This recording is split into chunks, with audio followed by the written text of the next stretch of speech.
What's going on, everybody? Pastor Wes here, and I'm here with the Sermon Rewind. This past Sunday, we talked about temple maintenance.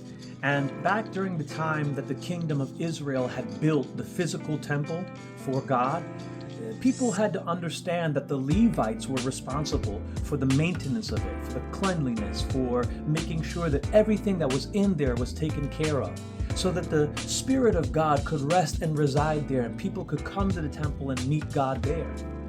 Well, today, your body is the temple of the Spirit of God. And in the same way that the Levites had a responsibility to take care of the physical temple back then, we have a responsibility to take care of our physical temple today. So make sure to guard your mind. Make sure that you're not consuming things that are going to cause you to slip up.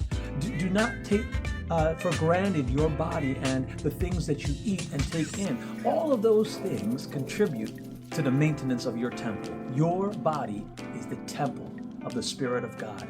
Treat it as such. Take good care of it. You'll be happy you did.